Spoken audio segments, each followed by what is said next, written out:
શું આપણે કલ્પના કરી શકીએ કે પ્રાકૃતિક ખેતીથી વર્ષે 20 થી 22 લાખ સુધીની કમાણી કરી શકાય? તો જવાબ છે હા.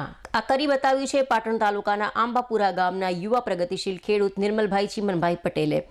રાજ્યપાલ શ્રી આચાર્ય દેવવ્રતજી અને રાજ્ય સરકારના પ્રચાર પ્રસારને લીધે રાજ્યમાં ઘણા ખેડૂતો પ્રાકૃતિક ખેતી તરફ વળ્યા છે.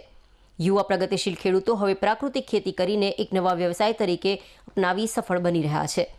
પાટણ તાલુકાના આંબાપુરા ગામના યુવા પ્રગતિશીલ ખેડૂત નિર્મલભાઈ ચીમનભાઈ પટેલે પોતાની 10 વીઘા જમીનમાં પ્રાકૃતિક ખેતી પદ્ધતિ અપનાવી સફળતાના નવા સોપાન સર કર્યા છે.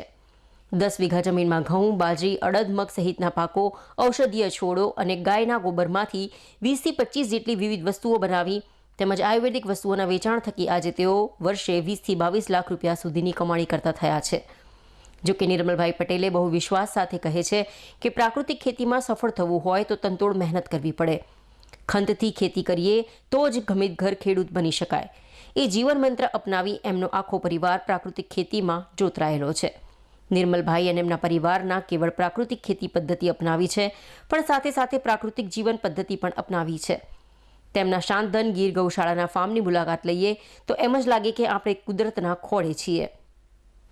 નિર્મલભાઈ પટેલ કહે છે કે જ્યાં સુધી જમીનમાં અળસિયાનો વિકાસ નહીં થાય અને રાસાયણિક ખાતરનો વપરાશ 0% નહીં થાય ત્યાં સુધી પ્રાકૃતિક ખેતીનો ફાયદો મળશે નહીં. તેમણે પોતાની 10 વીઘા જમીનમાં સંપૂર્ણપણે પ્રાકૃતિક ખેતી પદ્ધતિ અપનાવી છે. તેમના ખેતરમાં થયેલી તુવેરનો ગ્રોથ તો ખરેખર જોવા જેવો છે. નિર્મલભાઈ પટેલે તેમની સંતાધન ગીર ગૌશાળામાં નાની મોટી મળી 20 જેટલી ગીર ગાયો વસાવી છે, જેના ગોબર અને ગૌમૂત્રમાંથી તેઓ ધૂપ સ્ટીક, ધૂપ કપ, ગોબરની ઈંટો, પેન, મોબાઈલ મૂકવાના સ્ટેન્ડ, ગો નાઇલ, થાળી, ગૌ અર્ક જેવી 20 થી 25 જેટલી ગોબર પ્રોડક્ટ બનાવે છે. મારું નામ નિર્મલ કુમાર ચીમનભાઈ પટેલ, ગામ આંબાપુરા, તાલુકો જિલ્લો પાટણ.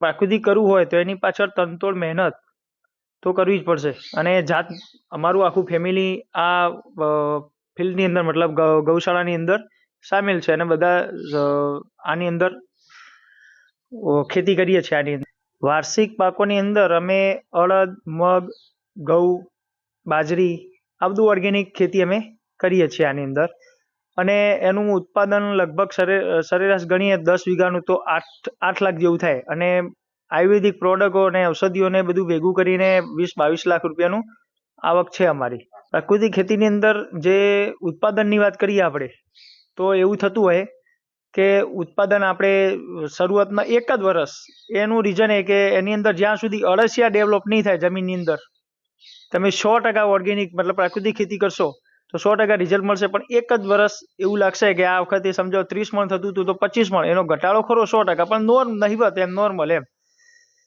બીજા વર્ષથી તમે 100% મતલબ જીવામૃત, આચ્છાદન, ઘન જીવામૃત, વાસા એનો ઉપયોગ કરશો તમે અને કેમિકલ રાસાયણ એકદમ 0% સ્ટેજ ઉપર તમારે લાવવું પડશે. 1% બી તમે કેમિકલ નહીં છાંટો અને અળસિયા આવી જશે તો 100% તમારે એની અંદર સફળતા મળશે.